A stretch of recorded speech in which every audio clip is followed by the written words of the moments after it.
Assalamualaikum warahmatullahi wabarakatuh.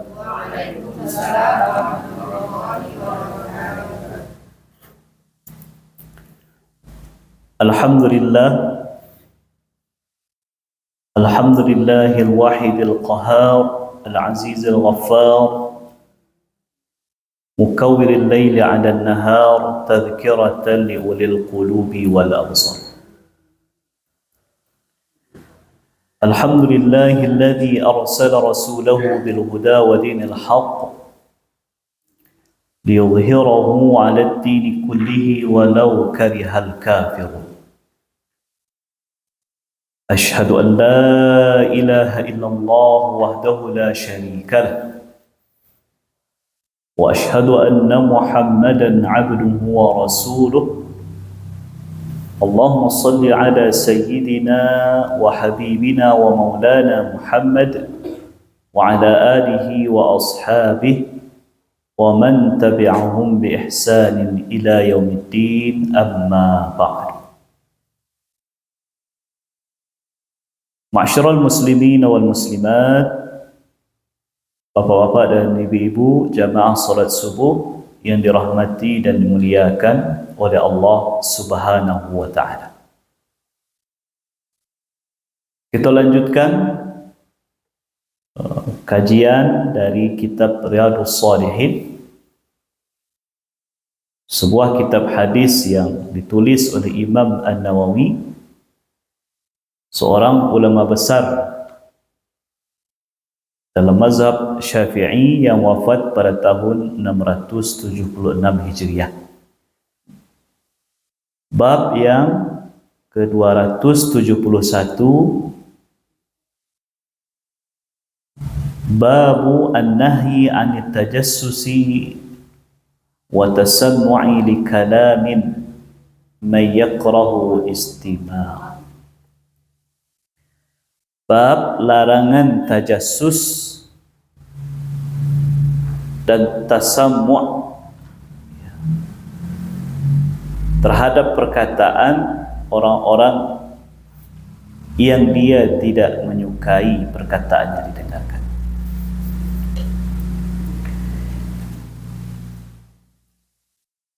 Imam An-Nawawi mendasarkan kajian beliau dalam bahasanku dengan sebuah ayat atau dua potongan ayat yang berbunyi qala Allah Ta'ala wa la tajassasu. Allah Ta'ala berfirman, dan janganlah kamu tajassus, mencari-cari kesalahan orang lain. Al-Hujurat ayat ke-12.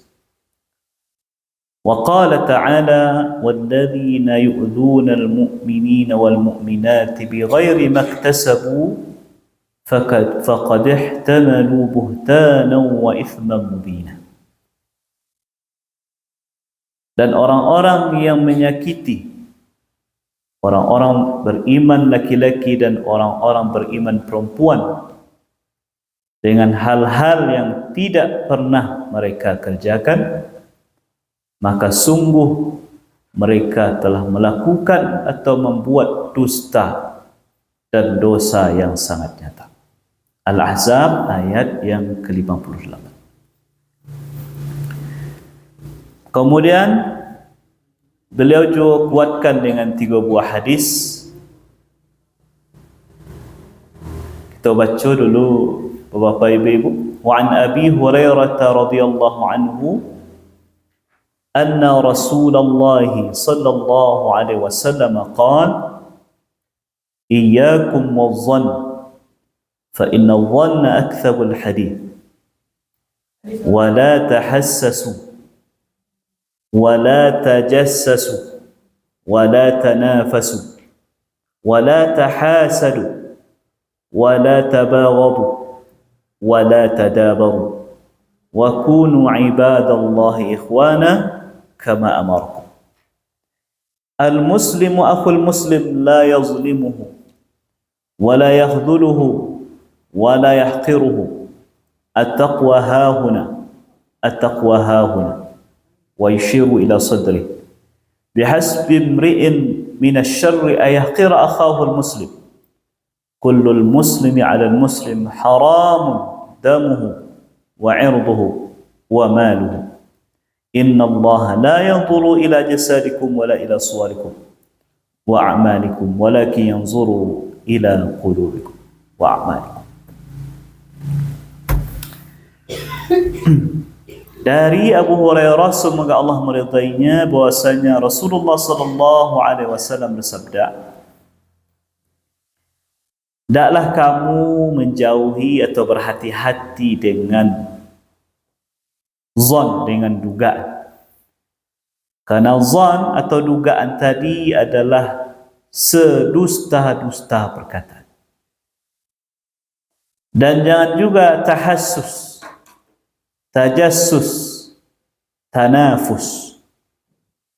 Dan jangan kamu saling iri, saling benci, saling membelakangi. Dan jadilah kamu hamba-hamba Allah yang bersaudara sebagaimana Allah telah memerintahkan kamu untuk berbuat seperti itu." Seorang muslim adalah saudara muslim yang lain, maka dia tidak boleh menzaliminya, tidak boleh meninggalkannya dengan tidak menolongnya, tidak juga dia akan merendahkan saudaranya itu. Takwa itu ada di sini, takwa itu ada di sini. Beliau isyaratkan ke dadanya. Cukuplah seseorang itu berbuat buruk atau dianggap berbuat buruk apabila dia telah menghina, merendahkan saudaranya sesama muslim. Setiap muslim atas muslim yang lain haram darahnya, kehormatannya dan hartanya. Sesungguhnya Allah tidak melihat kepada fisik atau bentuk rupamu, tapi yang dia lihat adalah hati dan amalan. Wa fi riwayatin la tahasadu wa la tabaghadu wa la tajassasu wa la tahassasu wa la tanajasu wa kunu ibadallahi ikhwan. Dalam riwayat lain, janganlah saling dengki, saling benci, tajassus, tahassus, dan juga jangan menipu dalam jual beli, dan jadilah kamu hamba-hamba Allah yang bersaudara. Wa fi riwayatin la taqata'u wa la tadabaru wa la tabaghadu wa la tahasadu wa kunu ibadallahi ikhwan. Dalam riwayat lain, jangan saling memutus silaturahmi, jangan saling membelakangi, jangan saling membenci, jangan saling iri dengki, jadilah kamu hamba Allah yang bersaudara. Wa fi riwayatin la tahajaru wa la yabi' ba'dukum ada ba'i ba'd. Dan jangan saling mendiamkan, dan jangan juga di antara kamu menjual barang dagangan di atas jualan saudaranya yang lain. Kemudian hadis yang kedua, وعن معاوية رضي الله عنه قال سمعت رسول الله صلى الله عليه وسلم يقول إنك إن اتبعت عورات المسلمين أفسدته أو كدت أن تفسده. حديث صحيح رواه أبو داود بإسناد صحيح. Dari Muawiyah, semoga Allah meridai beliau, beliau berkata, saya telah mendengar Rasulullah sallallahu alaihi wasallam bersabda, sesungguhnya engkau apabila mencari-cari aurat, kesalahan, aib seorang muslim, maka engkau telah merusak mereka, atau hampir-hampir engkau telah merusak mereka. Wa an Ibnu Mas'ud radhiyallahu anhu annahu utiya bi rajulin faqila lahu hadha fulanun taqturu lihyatuhu khamra faqala inna qad nuhina 'an tajassus walakin yadhhar lana syai' na'khudh bih. Haditsun hasanun sahih rawahu Abu Dawud bi isnadin ala syart al-Bukhari wa Muslim. Dari Ibnu Mas'ud, semoga Allah meridainya, bahwasanya beliau didatangkan seorang laki-laki, maka ada yang berkata, ini fulan menetes dari jenggotnya khamar. Maka Ibnu Mas'ud berkata, sesungguhnya kami dilarang mencari-cari kesalahan, akan tetapi apabila dinampakkan kepada kami kesalahan itu, maka kami akan ambil tindakan hukumnya. Bapak-bapak dan ibu-ibu, masih dalam hal yang berkaitan dengan persaudaraan bersama Muslim. Di pertemuan sebelumnya, Bu, kita telah bahas yang bisa merusak persaudaraan itu, antaranya adalah hasad, iri, dengki. Senang mencela orang susah, susah mencela orang senang. Ingin mendapatkan nikmat seperti nikmat orang lain, ditambah perasaan keinginan nikmat orang itu hilang dari. Makulah yang akan menimbulkan permusuhan, menimbulkan tindakan-tindakan kriminal, bahkan akan merusak hubungan dengan saudara sendiri bagi orang yang menyimpan iri dan dengki. Nah, kini bahasan kita lebih kepada hal yang disebut dengan tajassus. Apa tajassus, Ibu? Jadi waktu kami dulu sekolah, di MAKN Kota Baru, bertetangga Joman Kota Baru. Jadi tinggal di asrama, Bu. Nah, di asrama itu kita punya organisasi. Jadi ada satu organisasi, IKA Fokus namanya, Ikatan Asrama Madrasah Aliyah Program Khusus. Jadi kayak OSIS di sekolah, tapi yang khusus tuh di asrama. Nah, program yang wajib di asrama itu adalah santri wajib berbahasa hari Senin sampai hari Rabu bahasa Arab, Kamis sampai Sabtu bahasa Inggris. Itu program asrama. Jadi selagi masih berada di lingkungan asrama, maka tidak boleh bahasa Indonesia, boleh bahasa Minang. Nah, untuk mengawasi itu ditunjuklah namanya jasus. Ibu-ibu ada dulu dan tinggal di asrama sekolah. Nah, pondok-pondok pesantren kau biasa itu ya jasus. Jasus ko kawan santri yang nyawa kawan awak, tapi ditugaskan mematu-matui. Dan kita tidak tahu, tak mau orangnya tidak tahu. Maka kerajaannya mencatat pelanggaran bahasa. Jadi kalau ada pelanggaran dari kawan-kawan di sekitar, diam-diam mencatat itu, kemudian maghribnya diumumkanlah oleh bidang namanya Qismul Lughah, bidang bahasa, diumumkan sianu kelas itu, asrama itu melanggar bahasa. Kemudian disebutkan yang mengucapkan yang selain bahasa Arab atau selain bahasa Inggris. Jadi ada kawan sedang mandi, kemudian apa namanya, ketika sabun tu, sampo tu lah mengalir ke matanya, payahnya mencari gayung. Magayuang. Lupa bahasa Arab. Nah, dicatatlah jasus, malamnya diumumkan. Sianu melanggar bahasa, mengatakan magayuang. Awas apa yang benar. Itu pengalaman. Tapi itu kan ada tujuan. Tujuannya dan itu disepakati. Tujuannya adalah dengan adanya pencatatan itu oleh orang yang tak kita tahu, kita lebih berhati-hati dan berusaha melakukan program bahasa yang ada di asrama itu. Nah, itulah yang disebut tajassus dengan makna yang sederhana. Orang yang kerajono mencari-cari buruak orang. Nah, di situ ada berbagai istilah, ada namanya tahassus, ada namanya tajassus. Masalah zon nanti ibu-ibu ada bab tersendiri, bab yang selanjutnya setelah bab itu kita bahas secara khusus. Kata Nabi, wala tahassasu wala tajassasu wala tanafasu. Awak pahami yang istilah yang tiga aku dulu. Kalau di terjemahan buku yang kita fotokopikan, artinya bu tahassasu tu apa? Terjemahannya di situ.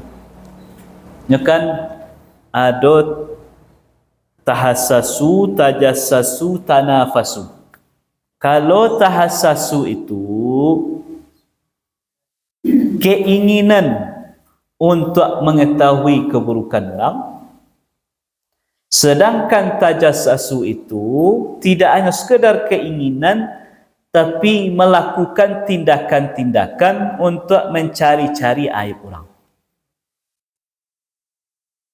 Jadi tahassus rasa yang ada di hati, alah kurang sianu, alah aib sianu. Tahassus.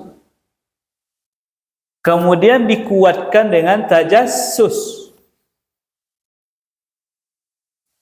Orang yang punya sifat tajassus seperti tahassus. Artinya orang yang suka mencari-cari kesalahan orang, pastinya diawali perasaan ingin mencari kesalahan orang. Tapi orang yang tahassus belum tentu tajassus. Nya baru sekedar keinginan. Alun nyo cuba cari-cari nyo apa namanya, nyo cuba selidiki secara rahasia tentang kesalahan dan aib kekurangan orang lain. Kemudian ada istilah tanafus, tanafasu.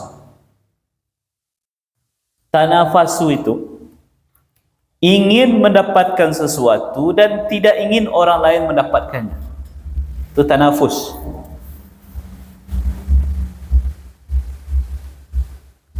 Khitamuhu misk wa fi dzalika falyatanafasil mutanafisun.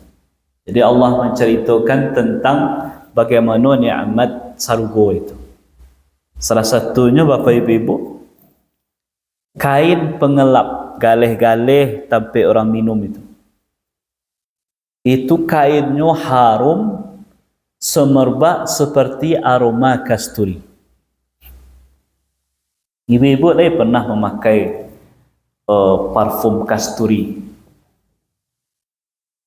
Benar? Parfum kasturi itu salah satu parfum terbaik. Kalau yang aslinya mahal. Yang 6 mili saja itu harganya kalau yang asli itu lebih dari 200.000. 200.000, 300.000-an. Ketik. Harum. Dan satu-satunya parfum, jenis parfum yang disebutkan dalam Al-Quran hanya misik. Berarti kau menunjukkan misik itu salah satu parfum yang terbaik. Wa fi dzalika falyatanafasul mutanafisun. Dalam hal yang demikian, yaitu ingin mendapatkan surga itu, hendaklah berlomba-lomba orang yang berlomba-lomba. Ingin mendapatkan sesuatu. Tapi beda aja konteks bunyi hadisku. Yang dimaksud tanafus dalam hadisku, ingin mendapatkan sesuatu yang berkaitan dengan urusan dunia, tapi tidak ingin orang lain dapat. Misalnya ada sebuah perlombaan atau apalah, ada hadiah tertentu, inyo ingin dapat, kemudian yang lain bahannya usah singkirkan dengan berbagai cara. Itu namanya tanafus. Tak ingin berbagi, egonya serang. Nah, kita bahas Bapak Ibu khusus tentang tajassus di situ. Karena itu adalah bahasan awak, cari-cari kesalahan orang. Jadi tajassus itu banyak macamnya. Ada orang yang dengan secara langsung mencari-cari informasi kekurangan orang. Ada orang yang mencari-cari kekurangan orang dengan melalui media-media. Jadi Bapak Ibu, secara prinsip, ketika ada orang melakukan kesalahan dan dosa, dan nyo masih mando-andoan dosa itu, selagi dosa itu tidak berkaitan dengan perbuatan kriminal yang berhubungan dengan orang lain, maka tugas kita sebagai orang yang mengetahuinya adalah nasihatinya diam-diam dan jangan ungkapkan ke orang lain kekurangan. Kau prinsipnya Bapak Ibu. Kau ada orang berbuat dosa pada Allah, tapi nyobek dosa masih dok mandok, nyo masih sagan dia orang, tapi nyo lakukan. Tugas awak apa? Apakah kita videokannya kemudian awak sebarkan? Misalnya, ada di nampak kita orang di siang Ramadan, ya, tiba-tiba sebut dia awaknya sedang makan, tapi mandok-mandok. Sengaja makan di siang Ramadan, Bapak Ibu, dosa atau tidak? Dosa atau tidak? Dosa. Sengaja membatalkan puasa bulan Ramadan tak boleh. Bagi orang yang masih sanggup puasa. Kemudian nampak dia awak, maka tugas awak apa? Tugas kita apa? Dua. Pertama, nasihatinya. Kedua, jangan disebarkan aib. Simpan. Karenanya masih mandok-mandok. Karena dosanya berhubungan dirinya dengan Allah, dan tidak ada hubungan dengan manusia yang tindakan kriminal yang merugikan orang lain. Masuk juga misalnya ada kita dapati orang sedang minum khamar, minum minuman karet, tapi mandok-mandok di rumahnya atau di tempat yang tersembunyi. Maka tugas awak dua tadi, nasihatinya dengan elok-elok, kemudian jangan disebarkan dosanya. Nah, itu yang terjadi di di kisah Abdullah bin Mas'ud tadi, hadis yang ketiga tadi. Jadi suatu kali ada orang yang membawa ke hadapan sahabat yang mulia Abdullah bin Mas'ud radhiyallahu an, membawa seorang laki-laki basah jangguitnya. Bako basah jangguitnya, Bu? Basah dek minum khamar. Minum basah. Dan memang mudik terbukti. Tapi coba saya lihat tanggapan dari Abdullah bin Mas'ud. Tanggapan beliau. Inna qad nuhina 'anit tajassus. Kami dilarang mencari-cari, mengorek-ngorek kesalahan orang lain. Walakin yazhar lana syai' nakhudh bih. Tapi kalau dinampakkan di hadapan kami, taruh tarangnya melakukan itu. Tidak ada malu-malunya, tidak ada ditutup-tutupnya. Nakhus bihi, kami membiak tindakan hukum terhadap orang. Jadi Bapak Ibu, selagi masih sembunyikan, masih malu-malunya, maka tugas awak dua tadi, nasihatinya elok-elok supaya mau berubah, dan jangan sebarkan aib kekurangan.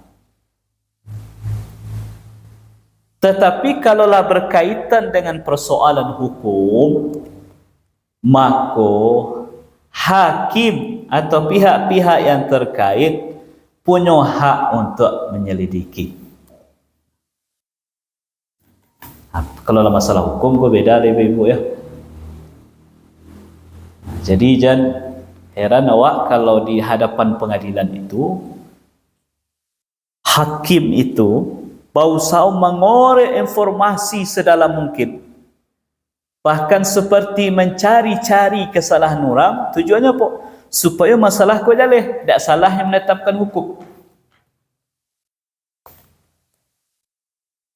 Makanya dulu ketika kita membahas masalah ghibah, ada tak ghibah itu yang dibolehkan? Ghibah itu kan artinya membicarakan keburukan orang lain di belakang, bukan itu? Secara umum itu haram, tapi ada hal-hal yang dibolehkan. Contohnya ketika seseorang membawa persoalan ke hadapan hakim. Adu bini minta cerai, perempuan tak cerai. Pak Hakim ambo ingin cerai jo laki ambo jo suami ambo. Apakah hakim langsung ketok padu ceraian? Dah, ni tanya dulu. Tanya dulu, bako ibu minta cerai, apa penyebabnya? Ñu ceritakanlah. Yang ceritakan ba'a aib suami. Suku menangani bini lah, tak mau bagi nafkah lah, segala macam. Karena kau persoalan hukum. Makanya Abdullah bin Mas'ud tadi berimbang beliau mengambil sikap. Ketika itu masih persoalan pribadi yang ditutupi, maka tugas awak tadi nasihati dan sebarkan aib. Tapi kalaulah terang-terangan bahkan berkaitan dengan masalah hukum, maka hakim dan pihak yang berwenang berhak mengambil tindakan, mengorek-ngorek informasi sehingga dia bisa menetapkan hukum dengan seadil-adil. Tapi awak yang secara umum ko Bapak Ibu betul. Makanya pembuktian zina itu susah. Boleh dulu. Bukti zina itu orang tu berzina yang bisa nanti dihukumnya dengan hukum zina. Apakah cukup dengan pengakuan orang? Orang datang, Pak Hakim, ambo caliak sanu berzina. Kemudian hakim panggil orang tadi, ketok palu, jatuhkan hukuman. Boleh tu? Indah. Mesti ada dulu. Mesti ada saksi. Baru orang. Ampe saksi yang mencaliak secara langsung. Kampe-ampe. Dan batu-batu mencaliak, mohon maaf. Kalau pernah awak kaji. Batu-batu mencaliak bertemunya kelamin laki-laki dan perempuan tadi. Bukan hanya sekadar, mohon maaf ya, kerana aku masalah fikih. Bukan hanya sekadar buka baju, kemudian berpalu-paluan. Alunado zina yang sebenarnya zina tu lainnya nampak. Tapi kalau nyalah pastikan ada ampe saksi yang bersumpah atas nama Allah, batu mencaliak terjadi perzinaan itu, baru nanti hakim bisa menetapkan hukum. Tapi kalau ada orang datang, nyo betul-betul mencaliak orang berzina, nyo tak betul lah, Pak. Tapi nyo surang saya tak ada saksi, kemudian nyo bawa ke hakim. Hakim mana saksinya? Tak ada ambo punya saksi apa hakim. Yang dijatuhkan oleh hakim. Nyo dihukum 80 kali cambuk, kan dia anggap qadha. Padahal kalau jalan zina. Itu saking hati-hatinya Islam menetapkan hukum dalam sebuah persoalan. Apalah yang berkaitan dengan nyawa. Kalau zina, aku kan dua kemungkinan hukumnya kalau hukum Islam. Kalau nyalo nikah berapa? Cambuk cambuk 100 hari dibuang dari kampung halaman sekian bulan. Kalau nyolah nikah, aku lebih fatal. Kalau nyolah nikah, dirajam sampai mati berkaitan dengan nyawa orang. Kalau tidak hati-hati hukum, hakim menetapkan hukum, makanya telah menghukum orang yang tidak bersalah yang menyebabkan kehilangan nyawa orang. Artinya lah membunuh orang secara tidak langsung. Jadi tugas awak jangan dicari-cari yang lah ditutui orang. Walaupun nyo membuat baik salah, sebenarnya punya dosa, nyo tutui. Berarti masih ada malu di hati, masih ada iman dalam hati. Tapi kalau lah taruh tarang, minum khamar lah taruh tarang, berzina nyo tak sagal lah mencari tuan kau orang, maka tidak ada istilah malu untuk mengungkapkan orang yang itu. Karena nyo sendiri tak malu lah di hadapan Allah, di hadapan manusia. Nah, Bapak dan Ibu jamaah yang dirahmati dan muliakan oleh Allah. Ada sebuah riwayat yang disampaikan oleh Nabi sallallahu alaihi wasallam. Hati-hati kita Bapak Ibu. Kata Nabi, wahai orang-orang yang telah beriman dengan lisan, tapi belum masuk iman itu ke dalam hatinya, janganlah kamu menyakiti orang-orang muslim dan jangan kamu cari-cari kesalahan mereka. Karena sesungguhnya siapa yang mencari-cari kesalahan saudaranya, Allah akan ungkapkan kesalahan dan aib-aibnya.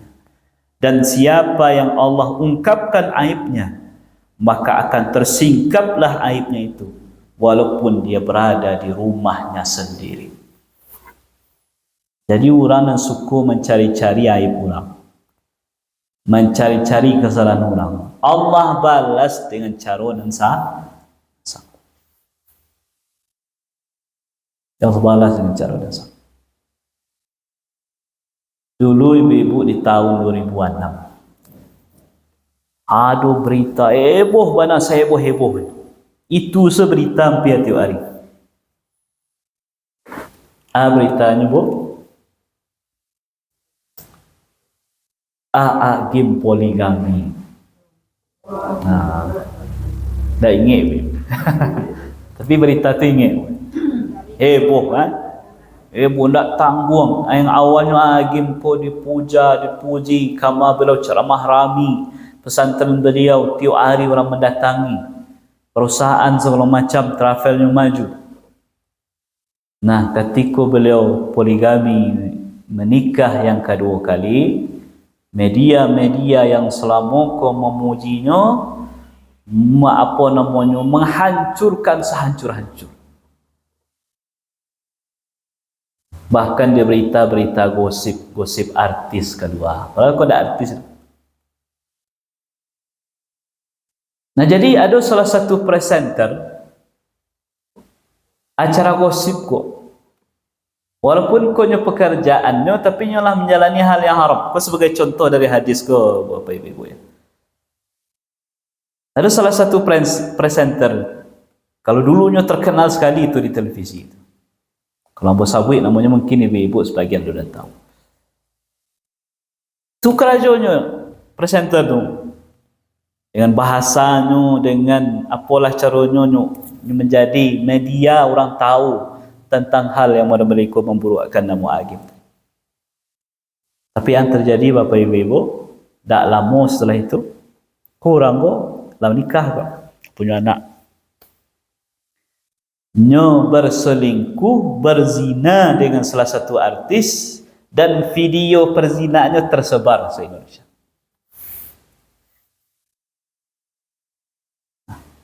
Terbukti kan hadis ibu. Berada mencari-cari, mengorek-ngorek hal yang nampak salah di matanya, Allah nampakkan auratnya dengan cara yang lebih dari apa yang salah mukanya. Iko hukuman untuk orang yang mengorek-ngorek kesalahan orang tadi, padahal lah bau saum tu menyembunyikan. Apalagi kalau masalah poligami, yang jaleh ada syariatnya dalam Quran. Jadi ada lo anekdot apa namanya, Pak cara membuktikan madu itu asli atau tidak. Cara bawa pulang. Kalau orang rumah tak berang, apa sudu. Tapi kalau orang rumah berang, asli itu. Kalau bawa madu pulang ke rumah. Ibu-ibu kau lebih milih di racun atau di madu? Nah. Ya jawab. Dia pilih di madu, pilih di racun. Indak kedua-dua. La tattabi'u auratal muslimin, jangan cari kesalahan. Nyanyilah doa segala macam. Makanya ketika kita bertamu, mendatangi rumah orang, tidak boleh mencigok-cigok di jendela. Kadang dulu orang gonyong yang bertamu ke rumah tetangganya, atau lainnya ketok. Assalamualaikum. Pai 3 kali tidak je. Kamarnya. Painya ke jendelanya. Ada tak orang rumah? Tak boleh. Tak boleh. Ada dalam itu. Kenapa itu tak boleh? Kok nampak, mohon maaf, hal-hal yang tak pantas dicari. Atau nampak di rumah tu, rumah kau berserak lah segala macam yang mungkin tu menjadi kekurangan orang rumah itu. Tak cari ada awak. Khawatirnya itu kok tak tayago bu. Tak tayago kok biko. Akhirnya yang terjadi sebaran ke orang. Apa lah awak kok suatu saat sedang bermusuhan orang itu. Cerita-cerita lah mau kok keluar. Jadi kalau minta izin bertamu sekali, 2 kali, 3 kali, tak dibukaan pintu, pulang. Kalau panti yang mana, telefon. Jadi lindik-lindik bilik apa namanya rumahnya boleh biliknya. Alhamdulillah. Balik. Termasuk juga kenapa tu ketika memandikan jenazah, yang memandikan siapa? Keluarga atau orang yang dipicah. Supaya apa? Supaya kok nyampang nampak ada aib di tubuh jenazah tadi, orang kok nak menyebarkan ke yang lain. Makanya jangan satu lawak melindik-lindik dari luar. Kamu kalau mengaji tentang pengajian takziah lah, atau memang khusus mengkaji tentang penyelenggaraan jenazah, yang cok mana disampaikan kebiasaan di sebagian tempat. Kadang kau keluarga yang memandikan kau lah keluarga, atau ditunjuk orang yang dipercaya. Lawa tutui jo tirai. Tapi ada jo nan. Jadi ada. Mangap. Penasaran. Panas sih dan ingin awak cari. Jadi tugas awak menjaga itu bapa dan ibu rahimahullah. Nah, kemudian ada pula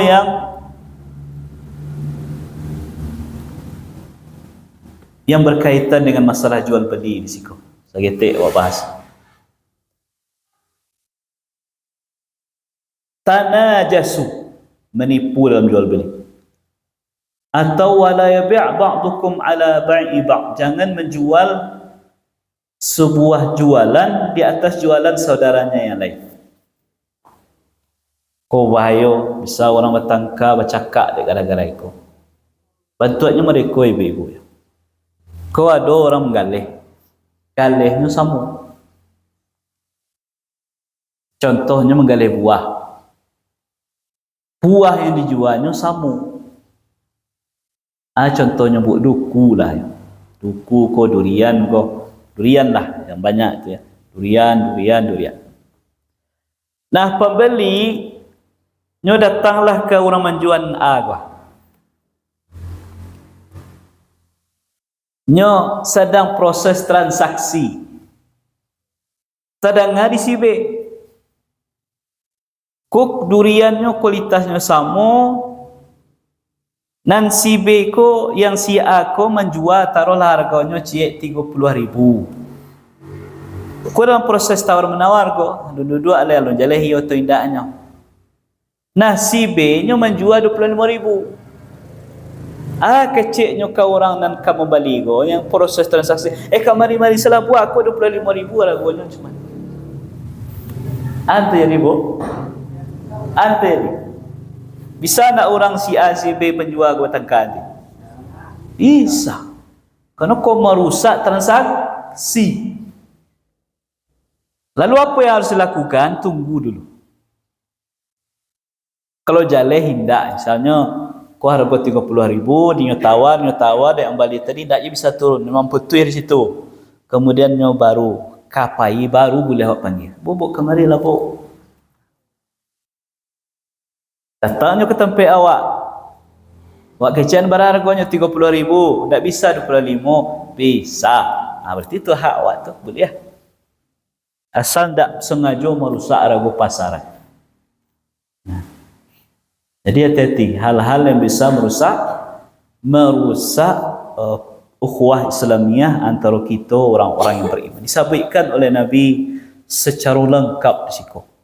Jangan mencari-cari kesalahan, jangan suuzon, jangan iri dengki, jangan saling benci, jangan saling membelakangi dan seterusnya, jangan saling menzalimi dan seterusnya. Bapak dan ibu-ibu jamaah rahimakumullah, itu tentang tajassus, mencari-cari kesalahan orang. Kemudian awak masuk bab yang selanjutnya ibu-ibu, ada kita bahas sedikit tentang suuzon.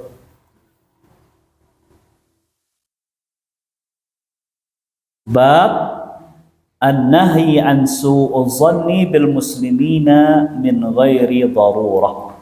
Larangan berprasangka buruk kepada orang muslim tanpa alasan darurat.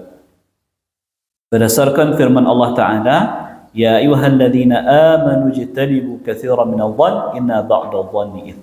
Wahai orang-orang yang beriman, jauhilah kebanyakan dari praduga-praduga, sesungguhnya sebagian praduga tadi adalah dosa. Wa Abi Hurairah radhiyallahu anhu anna Rasulullah sallallahu alaihi wasallam qala iyyakum wadh-dhann fa inna adh-dhanna akdzabul hadits. Muttafaqun alaih. Dari Abu Hurairah, semoga Allah meridainya, bahwasanya Rasulullah sallallahu alaihi wasallam bersabda, hendaklah kamu menjauhi zon, karena sesungguhnya zon itu adalah sedusta-dusta perkataan. Zon, dugaan. Ada dua. Ada husnuzon, ada su'uzon. Husnuzon apa bu? Oh, prasangka baik. Husnuzon, prasangka bu.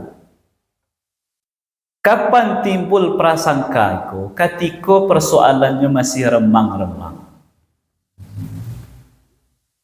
Jadi dalam hukum Indonesia itu ada istilahnya praduga tidak bersalah. Jadi orang yang ditangkap itu, cara pandang hukum itu adalah orang ko pada dasarnya ada bersalah. Makanya setelahnya ditangkap oleh polisi, kamarnya dihadapkan oleh pengadilan. Dari pengadilan itulah dikorek informasi sadalam-dalam. Makanya ada orang yang apa namanya, yang nampak kelihatan seperti melakukan kejahatan, tapi ketika di pengadilan tidak. Contoh bu, kau ada orang bercakap berdua, kemudian bercakap kiranya nan seorang bawa pisau, kemudian ditusuknya orang tadi berlumuran darah, mulanya lari. Nah tiba-tiba ada orang yang lewat di situ, macam lihat orang berlumuran darah, nyo kaja itu tujuannya untuk menolong. Tangan berlumuran darah, pakaian berlumuran darah. Tiba-tiba datang orang lain. Tahu yang ibu-ibu tu? Nah, kok kayak filem-filem ya. Tapi kok terjadi? Nah, kecil orang, Syanu membunuhnya, Syanu membunuhnya.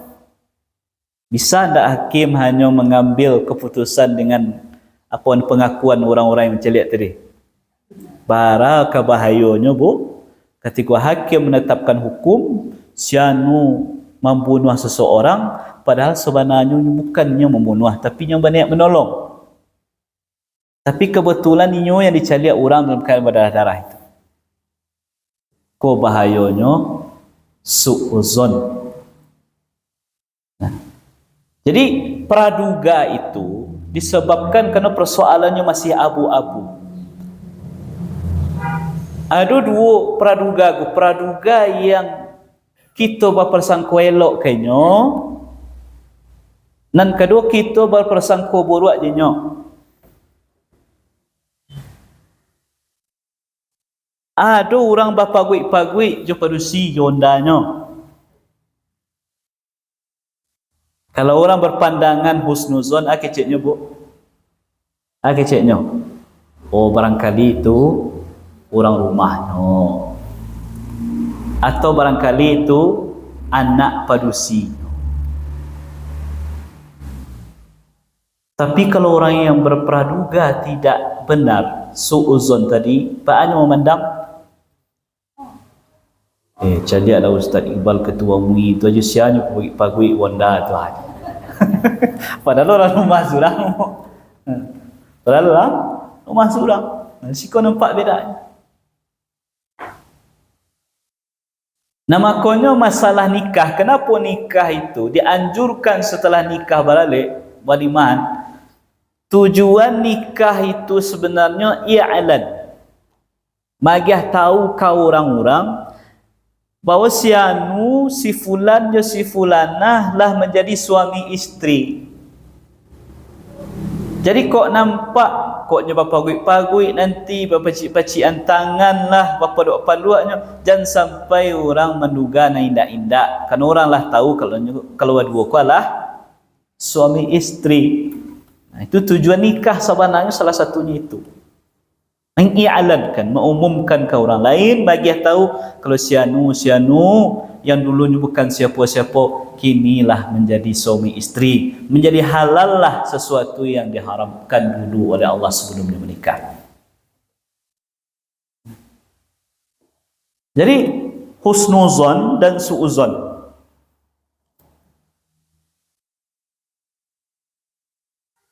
adalah sesuatu yang menjadi pilihan-pilihan. Makanya kalau ada hal yang masih abu-abu di awak, jangan sampai capek awak ambil tindakan dan komentar. Jadi ada kisah yang menarik. Satu kali Imam Syafi'i menziarahi Imam Ahmad, murid beliau, ke rumah Imam Ahmad. Jadi Imam Syafi'i menginap di rumah Imam Ahmad. Nah, Imam Ahmad punya seorang putri, punya seorang anak padusi. Nya amatilah Imam Syafi'i ko. Kecil ayahnya Imam Syafi'i ko orang hebat, orang berilmu, segala macam lah, hebat-hebat keutamaan. Dia ingin buktikan yo ko. Oh, Imam Syafi'i ko murid itu. Makanya amatilah dari kejauhan. Setelah Imam Syafi'i pulang, nya temuilah ayah. Anu pulang dia masih di rumah itu. Tapi malam harinya putri Imam Ahmad kau mencaliak Imam Syafi'i ko keadaan. Ada nan ganjia dalam pikirannya. Maka paginya bertanya lah ke ayahnya, "Hai ayah, kau mengatakan Imam Syafi'i mereka orang-orangnya hebat." Yo, tapi ambo mencaliak ada 3 kekurangannya. Yang pertama, makannya banyak. Padahal engkau makan segetek zuhud. Yang kedua, ketika datang malam hari selepas solat Isya, engkau solat malam, tapi nyo lalok. Tak ada solat malam. Sampai subuh tak ada nampaknya solat malam. Dan ketiga, setelah nyo lalok tadi, nyo tiba-tiba paisan ke masjid tak bawa dua dahulu. 3 ko nan nampak dek anak Imam Ahmad. Imam Ahmad tak mau menyimpan praduga-praduga, nyo langsung ke guru. Tabayun, konfirmasi. Setelah diceritakan apa yang disampaikan oleh putri beliau, kecik Imam Syafi'i sambil tersenyum, "Wahai Ahmad." Beliau jawab, "Cik, bago ambo makan banyak di rumah engkau." Padahal Imam Syafi'i ko ibu-ibu orangnya zuhud. Zuhud itu artinya beliau sederhana dalam segala sesuatu, makan tak banyak, pakaian sederhana. Tapi di giliran rumah Imam Ahmad makannya banyak, tambah-tambah. Kecil beliau, "Wahai Ahmad, makanan orang yang dermawan, yang baik, yang soleh itu adalah obat. Dan makan orang yang kikir itu adalah penyakit. Sedangkan engkau adalah orang yang baik, orang yang dermawan, orang soleh. Maka makanan engkau ibarat obat untuk diriku. Makanya mau makan sebanyak-banyaknya di rumah." Itu yang pertama lah terjawab. Dan kedua, kenapa engkau tidak kelihatan solat malam? Hanya berbaring di tempat tidur. Kata Imam Syafi'i, "Wahai Ahmad, ketika aku berbaring seolah-olah Allah bukakan Al-Quran itu sehingga tersingkaplah lebih dari 7 persoalan fikih yang ada di kepala beliau. Nah, itu yang beliau jawab, beliau cari jawabannya sambil lalu ayam selawat sampai subuh sehingga aku tak sempat solat Lalu bahan yang ketiga, engkau nak nampak bau dua. Wahai Ahmad, demi Allah, dari Isa tadi sampai subuh ambo nak batal wudu. Karena ada pemikiran masalah fikih tadi.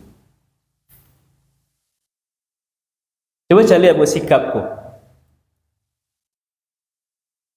Apa yang diambil oleh Imam Ahmad, beliau tak langsung percaya yang dikatakan oleh putrinya. Beliau tabayunkan, tanya ke gurunya, jangan sampai suuzon ke guru surang sehingga menyimpan praduga-praduga yang bisa merusak persaudaraan yang selama kuarit. Tanya tu hal yang beliau lakukan itu luar biasa. Tetapi bagi orang-orang yang lah melakukan, jadi praduga kau Bapak Ibu, ada praduga namanya ya, yang dugaan awak kau kuat, ada dugaan awak lemah. Nah, dugaan yang lemah itu yang tak boleh kita suuzon. Sedangkan dugaannya kuat, bolehnya diteliti lebih lanjut. Jadi ada dugaan, apalagi kau persoalan hukumnya, persoalan hukum, ketika seseorang diduga kuat melakukan suatu perbuatan kriminal, maka melakukan tindakan-tindakan setelah itu tidak dianggap sesuatu yang buruk kalau tujuannya ingin mengungkapkan kebenaran. Jadi tidak selamanya suuzon ko buruk Bapak Ibu. Berprasangka buruk ke orang yang memang dugaan beratnya, kuatnya baik buruk, boleh.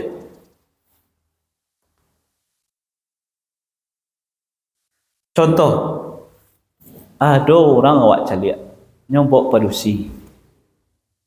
Awak kenal je orang tu kau, dia lelaki-lelaki kau. Dan awak tahu tu bukan bininya, bukan pula anaknya, kan awak kenal je keluarganya. Kemudian pergi ke hotel berdua-dua, ikut dugaannya kuat atau dugaannya lemah buatnya melakukan hal ini tidak. Makanya dugaan yang seperti itu kita tetap hati-hati, tapi boleh mengambil tindakan-tindakan supaya hal yang buruk tadi tidak berkelanjutan dilakukan oleh orang tadi. Kalau memang dugaannya kuat, nyu melakukan hal yang buruk-buruk tadi. Tapi sekali lagi secara umum, jangan sampai kita tajassus. Nah, itulah yang bisa kita bahas subuh hari ini, karena waktu salat sunat syuruk kita lah masuk. Berkaitan dengan dua hal persoalan yang kita bahas. Pertama tentang larangan tajassus, mencari-cari kesalahan orang, dan kedua tentang su'uzzon, berprasangka buruk yang tidak ada dasarnya, min ghairi darurah. Mudah-mudahan yang kita kaji, yang kita sampaikan sebuah hari ini bisa bermanfaat. Pertama untuk yang menyampaikan, dan kedua bagi Bapak Ibu yang menjadi pendengar atau jamaah di sebuah hari ini. Terima kasih atas perhatian. Mohon maaf atas segala kekurangan. Wabillahi taufiq wal hidayah. Assalamualaikum warahmatullahi wabarakatuh.